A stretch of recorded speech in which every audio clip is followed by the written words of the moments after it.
The Department of Public Health and Human Services is pleased to bring you Aging Horizons. Medicare, Medicaid, Social Security, fraud, legal issues, veterans benefits, and caregiving. Aging Horizons is a program dedicated to inform and prepare Montanans on these timely issues, making a difference to you and your loved ones. Here now is today's program host. Hello and welcome to another edition of Aging Horizons. We have a very special guest with us today, and we will be talking about Dog Tag Buddies. This is a program that has helped veterans and continues to do so with their dogs. These dogs are trained to assist their companions. Stay tuned. We will be right back with more information. Did you just text me? I didn't want to disturb you if you were sleeping. Sleeping? I'm sitting right next to you, silly. There you are. Hey, I found a couple of Medicare helping programs online that I think we ought to look into. It says if we qualify, we can get help paying for our prescription drugs. Oh, and there's a program that can help pay our Part B premium. To learn more about extra help and Medicare savings programs, call your local SHIP counselor today. Maybe I better text him. Someone who said they were from Medicare called and asked for my personal information. I noticed a charge on my Medicare statement for a test I don't remember having. I got a letter offering me free medical equipment if I gave them my Medicare number. Something didn't seem right. It seemed too good to be true. If something seems odd, it's probably fraud. Call Senior Medicare Patrol at 800-551-3191 to report fraud. This project is supported by a grant by the Administration for Community Living. Here in Montana, we love our outdoor activities. Unfortunately, few of them are risk-free. Indeed, Montana is second in the nation per capita in head injuries that can destroy the lives of people we love. That's why you should insist your family always wear protective helmets. But you can do even more. When you fill out your vehicle registration this year, circle the Y and donate $1 to support traumatic brain injury prevention and education. Now that's using the old noggin. Today, class, we'll be discussing the term ombudsman, a word we borrowed from the Swedes and never gave back. Say you're a resident or you have a loved one in long-term care. Now, what do you do if you're not happy with the care and services you receive? You call your long-term care ombudsman, of course. Your ombudsman is available to support you and your rights. An advocate on your behalf could be the ticket. This is your home. If you have questions, the numbers right there below me have all the answers. Class dismissed. Welcome back to Aging Horizons. This is a program brought to you by the Montana Department of Public Health and Human Services. I'm your host, Wilmot Collins. Today we have a special guest with us, and she is Dee Dee Baker. She's the founder and CEO of Dog Tag Buddies. Welcome to the show, Dee Dee. Thank you. Good morning. Good morning. So let's get into it. I am intrigued by the name Dog Tag Buddies. How did you get this name? Well, anybody that joins the military, the first thing that happens is they get a set of dog tags that identifies them. Yeah. And when we go and get a new puppy, the first thing we do is we get them a tag, hence the name and the play on Dog Tag Buddies. Okay, great. So who benefits from your program? Because I know you're the founder, you're the CEO. Who benefits from your program? So we serve veterans diagnosed with the hidden wounds of war. So veterans across the state of Montana who have been diagnosed with PTSD, traumatic brain injury, and other injuries that, we can see if somebody has had an amputation. We can see if they need a guide dog. But there's a lot of hidden injuries out there that veterans sustain as a direct cause of service. Those are the individuals we serve. And how are you staffed? So we are a pretty small staff. As I said, I am the founder and the executive director. I have 4 full-time staff, including myself, and then I've got 4 part-time staff. I have trainers located throughout the state. Our headquarters is in Billings, and we did that by design because that's where I live. But we also wanted to remove barriers, and the way we do that for veterans is we have to have trainers located in other areas because, as we know, Montana's a very large state, and to have to come to Billings for classes once a week would be a huge barrier. Right. So we have figured out other strategies so that we can best serve the veterans in our great state. So now I'll ask you another question which is closely aligned. So how did you develop this program? How did you come about to develop it? totally by accident. I had a great job. I worked for the state of Montana. I loved my job. However, we know 9/11 changed us all, and we didn't know at the time how that would occur. For my family, we live here in Montana. My husband was a member of the Montana National Guard, and when 9/11 happened, we didn't know what that would look like going forward, and ultimately it led to his being deployed to Iraq for a year in 2004 and 2005. When he came home, the challenges that we experienced following that return we weren't prepared for that. We did not know what PTSD looked like. We did not know what a traumatic brain injury looked like. And we didn't know the challenges that we would undergo as a direct result of his service. So for us, it was a process of learning how to live with this and learning how to deal with it on a daily basis. We've always been dog lovers. That's been the one thing that, they're kind of like potato chips. You can't have just one. And so over a period of time, I kept watching him. And when days were really hard and things were happening that, he just felt like he had no control over, he would come in the house, he'd sit down on the floor, the dogs would crawl in his lap. And you could feel him just go, So we started talking about that over a period of time. And, this was over probably 5-6 years. And we were involved with a whole lot of other activities. I had a puppy that I'd gotten that I was training to be a therapy dog. We were doing some volunteer work with our local shelter. And so the conversation just kind of turned to, I see how these dogs are helping you. I see that they're making a difference. What if we could help veterans maybe get some of these dogs out of the shelter and just take them through obedience training? Have a great pet. That's really where we started, and that was the initial conversation, because I was not a dog trainer, but I knew how to connect them with dog trainers. And as we started building this out, what happened was the veterans that we were talking to were saying, I need something different. And not being a dog trainer, I'm like, well, let's figure out who can do this. So I started reaching out to organizations across the country. And you have to remember, PTSD service dogs are a fairly new type of service dog. And so in 2009, they kind of started evolving. I was not a dog trainer, but I was, I track a lot of that stuff. And so I started reaching out to other organizations that were doing this. And I said, hey, I don't know if you know about Montana. I don't know if you understand the demographics. Have you thought about this? And nobody would respond to me. The only response I got was from a very large organization that said, you're not a dog trainer, take your toys and go home. Oh, wow. So, but knowing you did not slow down. You did not relent. You decided challenge accepted. Yeah, move forward for our veterans, for our soldiers. So, and so what next? What did you do? So I built a group of people around me that said, hey, this is what I'd like to do. How do we make this happen? How do we create a space where we can help our veterans in a different, meaningful way? Right. And so that's kind of where it starts. And that's what I always tell everybody. I didn't do this by myself. I'm able to do what I do because I have a great team around me. Looking at, we knew we needed to have a really good dog trainer. We knew we needed to have, in order to build it, basically people don't understand, a nonprofit is no different than running a business. Right. You have all of the same pieces that you have to deal with. And so building the teams around myself, and then going out and finding who are the experts in this field. Because when we talk about service dogs, there's a whole lot of work that these dogs do, and they're specialized. So you have guide dogs, you have mobility dogs, you have hearing alert dogs, you have seizure alert dogs. And PTS service dogs was a newer treatment modality, and so it's been evolving over a period of time, and it continues to evolve. Oh, wow. Okay, yeah. So learning. I hear you, and I'm happy that you are persistent in going about, not falling down saying, hey, I can't do this. They're saying I can't do this, but you got up and you went with it.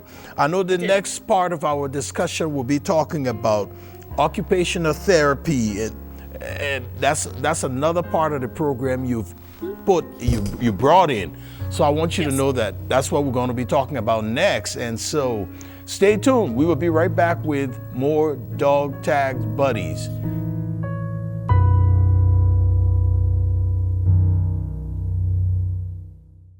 With as many as 1 in 10 Americans at risk for Alzheimer's or some other form of dementia, chances are someone you know and love will receive that diagnosis. When that happens, you may well feel devastated, but know that you are not alone. Help is available. You don't have to face dementia by yourself. Call the free 24/7 Alzheimer's Association helpline, 800-272-3900, for guidance and support. Out here, we love our animals, from the wildlife to the livestock. Inside, it's the same. They're just like family. We keep them happy and healthy, most of the time. Secondhand smoke puts pets at risk for cancer, feline lymphoma, vomiting, increases the risk of tumors and lung cancer, even causes eye and skin disease. Secondhand smoke puts your pet's life at risk. Hey, caregivers, did you know that respite time is your time? How will you spend it? Respite is really perfect for things I like to do, but my son isn't interested in. Vicki Henry, Manhattan. Gardening isn't one of his favorite things, and he knows and likes his caregivers a lot, so it's a win-win. Or even something as simple as a bike ride becomes possible when I know that someone I trust is with him. Montana Lifespan Respite. Respite for caregivers. It's okay to need it. It's okay to want it. It's okay to get it. It's good for both of us. I was diagnosed with diabetes in 1992, and I went into denial. It made me angry. I was a professional chef, and I didn't want to change my eating style. It took me a long time to get serious about managing my health. My perspective changed from resentment to one of loving my body, the container for my spirit.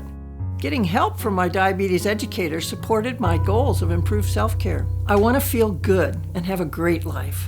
My diabetes educator helps me do this. We're back, and we've been talking to Dee Dee Baker. She's the CEO and founder of Dog Tag Buddies. Dee Dee, welcome back. And I am just so excited that you did not relent. You did not fall by the wayside and listen to what the bigger organizations were saying. And I know you've integrated occupational therapy into your program. Why don't you tell us about the occupational therapy and the wellness recovery action plan that you have integrated into the program? I am super excited about that component. Again, we're in Montana, so we always do things a little bit differently. And most programs require veterans who are participating to see a counselor once a week, once a month. There's a requirement for additional care. And one of the things that people don't understand is most of the veterans that come into our program have tried all of those things. How do we help them find some different tools and strategies? Because really what we're doing is the dog's not the magic pill. There's other components that have to go into this. Right. So we really focus on the human end of the leash. And the occupational therapy kind of fell into our laps by accident. We have a program here in Billings through Rocky Mountain College, and we had a lot of students and the instructors that were coming and saying, hey, our students would like to do some projects involving you. And we're like, hey, come on in. We'll do whatever we can to assist. This is great. And not knowing what we didn't know, I knew just enough about occupational therapy to know that typically they work with elderly because that had been a previous life experience. And what I learned was occupational therapists actually got their start in World War I, working with soldiers who had come home that were suffering from injuries, were unable to perform their own activities of daily living, and who were going to experience just challenges going home and be employable. So they brought these women in to do occupational therapy and help them recover so they could go home and be productive. Right. In the process, what we learned is occupational therapists are also considered frontline mental health providers. The light went on and we're like, oh my gosh. And it kind of, the segue was these projects were happening and a veteran said, look, I don't need you to tell me I'm messed up.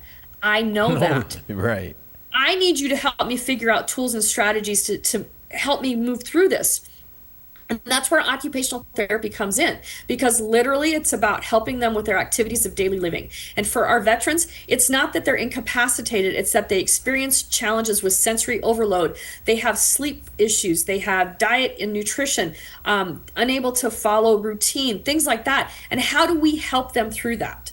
And that's where the occupational therapist comes in, and she works with them one-on-one and in small groups to help them develop some of these tools and strategies so that the dog is a piece of it, but it's not everything. Right. And then as we move through that, we learned about the Wellness Recovery Action Plan, which is also an evidence-based treatment plan that helps people that struggle with the challenges of mental health and wellness.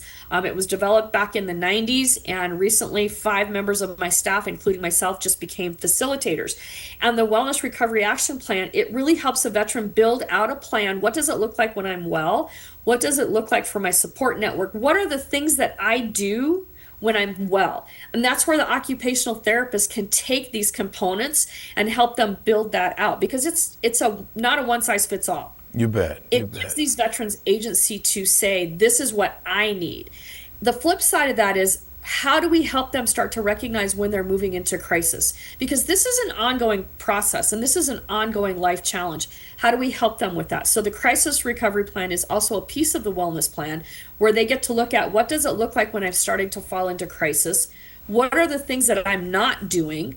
Who are my support network, and what do I need to do to continue to move forward? And eventually it builds into, how do I use my dog properly when I'm well, and what are the things that I forgot to do that includes my dog when I'm starting to slide into crisis? You bet. Wow.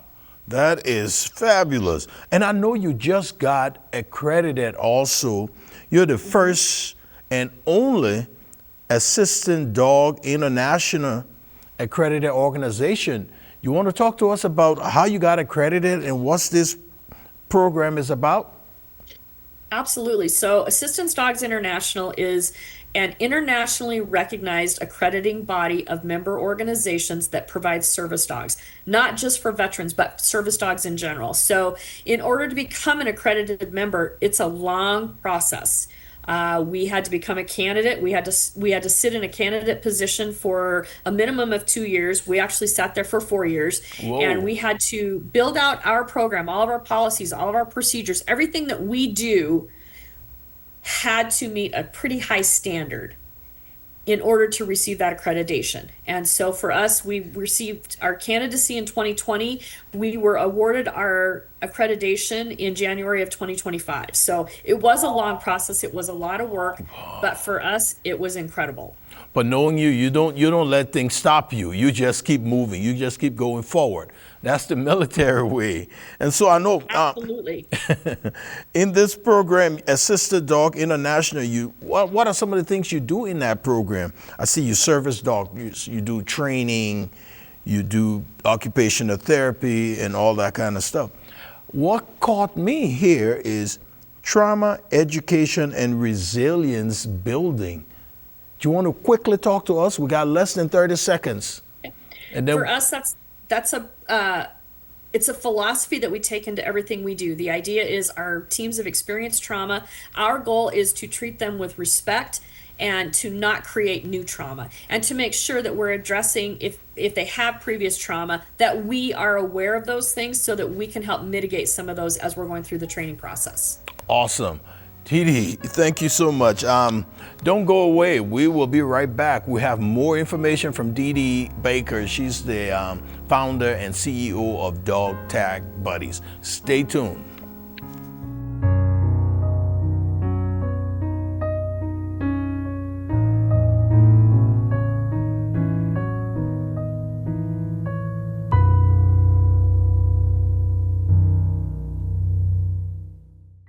A message from FireSafe Montana. While a prescribed fire can put smoke in the air for several days, a wildfire can rage for weeks or more. Restoring fire to an ecosystem can be essential to maintaining desired range and forest habitat. Proper use of fire can minimize both short and long-term fire risk to nearby populations and property.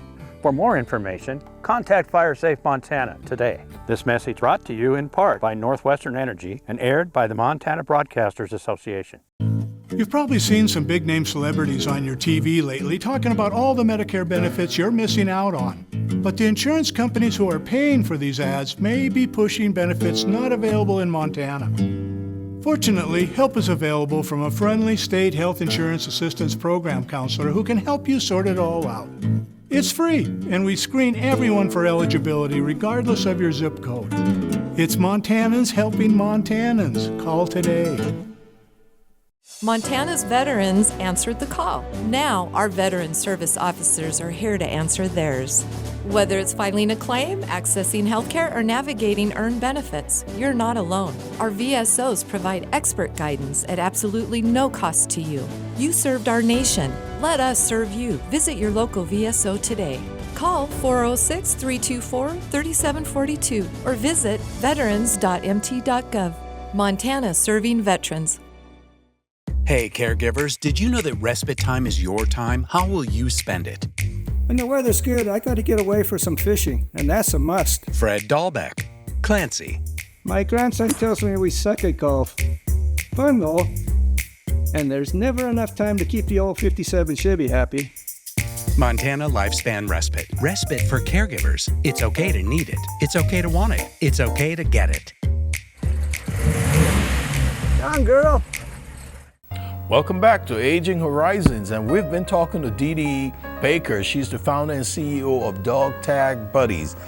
Dee Dee, let's get straight into it. We're talking about your location. Why is your service so important to the community? And tell us about what's going on. Why is it so important? What's your veterans population in your community? So for Montana, for me, first of all, this is very personal. What I do on a day-to-day basis is a way to honor my husband and his service. It's a way to be able to give back to our community. It's a way to help veterans and their families. I live this life every day. Yes.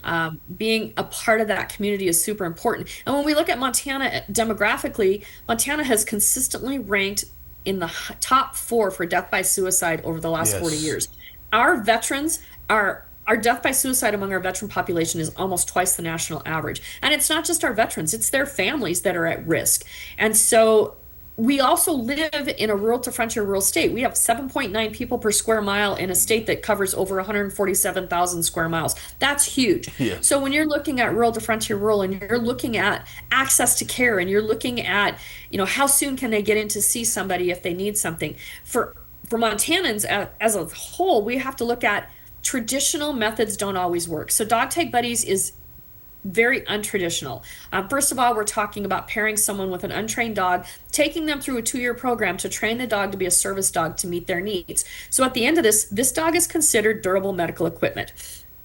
It's helping our veterans develop new skills and strategies. We're forcing them into it's forced social mobility because they have to come to class once a week. Right. There's so much stigma and there's isolation and all of these things that happen with veterans that we had to figure out a different way to help them. And so for us, because we're in Billings, that's where we started. Everything we do is relational. We're not transactional, we're relational. And so we're building a long-term relationship with these veterans and their families. And over that 2-year time period, they're driving hundreds of miles to come to class in most cases. So for me, what I had to figure out was how do we help them? So what we did is I have trainers that work for me in different areas of the state. They work with the veterans in their area. We try to make sure a veteran doesn't have to travel further than 100 miles to get to training. Okay. So they're coming to class once a week. They're working with their dogs every day. Over this time period, we're also integrating some of those other things we talked about, the occupational therapy, the wellness recovery plan, helping them. We even do canine CPR and first aid for all of our teams. Oh. Because it's not just about the dog, it's about the human and the skills and the strategies we give them. So for us, for our veterans, it translates into greater independence, reduced crisis, a renewed sense of purpose. For the community, it means stronger families, safer communities, lives saved, literally. These dogs are saving lives. So we always like to talk about it as a ripple effect. These veterans have pushed people away. You drop that pebble in the pond, they get that dog, it starts building out to they become better spouses, they become better family members, better community members, better employees. Right. So as a whole, it impacts all of us. So Dee Dee, where can I find you? Where are you located? Do you have a website? Do you have a phone number? How can I get a hold of you? Absolutely. So our website is really easy. It's dogtagbuddies.org. We're based in Billings. We have an office that people can call. Our number in Billings is 406-969-1227. We also are out on social media, so we have a Facebook page and an Instagram page. We're always happy to answer questions. We're always happy to walk people through the process of what does it look like applying for our program. We do have some pretty stringent criteria. Veterans have to be physically, mentally, and physically, mentally, and emotionally ready for this, because it is a physical act. You're training a dog. And so they have to be able to engage in that. And if we can't help them, I have a ton of resources that we can actually connect them with other organizations that might be a better fit. The model we use is called the community model. If someone's not able to train their dog, they need a fully trained dog. There's organizations out there that do that. So, Dee Dee, when can a veteran reach out to you? If a veteran is living with PTSD, TBI, or other hitting wounds of war, when can they reach out to you? There's no timeline. Most of the veterans that come into our program have been out of the service 10 or more years. They've gone to the VA, they've tried medication, they've tried counseling, they've tried some alternative therapies. They've probably self-medicated and made poor life choices along the way. So we're not even in the top 6 or 7 choices when veterans start looking for a service dog. It is a very different and unique treatment modality, so it is something that we really want to make sure, is that the best piece of medical equipment for what that individual veteran needs? I know you talk about non-traditional service to the community, but do you have a building? Do you have a headquarters? And if so, what's that address? And what are the days of the week you're open? How can people really get a hold of you? We do have a training center in Billings. It's 924 Pine Ridge Lane. We are here Monday through Friday. I'd like to say 8 to 5, but typically the hours are a little bit longer. We ask people to give us a call before they pop up if we're doing things. We're a pretty small staff, so we also do go out and do things in the community. We do a lot of suicide awareness prevention training. We do some other workshops, and we participate in other groups. So giving us a call and setting up a time to come up is always encouraged as well. Okay, so I'm a veteran in need of service. What's the first step I take to enter your program? The first step I encourage folks to do is go check out our website and read what the criteria are to apply. Our application process is all online. When a veteran applies for the program, they fill out the application. They include a copy of their DD-214 Member 4. Mm-hmm. They also include a copy of their VA disability rating, what they're rated for, not how much they get. They then get an email. We ask for 2 family support forms, and we also ask for some real specific medical. We ask for the same thing from every veteran. One of the things that gets lost in translation is a service dog is not a prescription. You can't go to the doctor, and there's a whole lot that goes into it. So that application process, once that's all completed, we do an interview, we do a home inspection, we do background checks, we do everything we can to ensure that this is going to be the best fit for the veteran and for the organization. When we're talking about a dog, it's a sentient being. And so I have a responsibility to the dogs as well to make sure that we're giving this dog the best life they can with the coolest veteran that they can be paired with. Oh, Dee Dee, I want to thank you so much. Thank you for all this information you brought to our audience today. It's been a pleasure talking with you about dog tags buddies. So we have concluded this program, and we'll see you next time.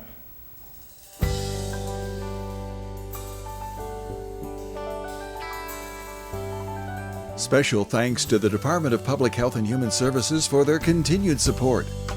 Hosts on Aging Horizons are program specialists at the Montana Office on Aging. Production facilities provided by Video Express Productions. For more information about Aging Horizons, call the Department of Public Health and Human Services toll-free at 800-332-2272.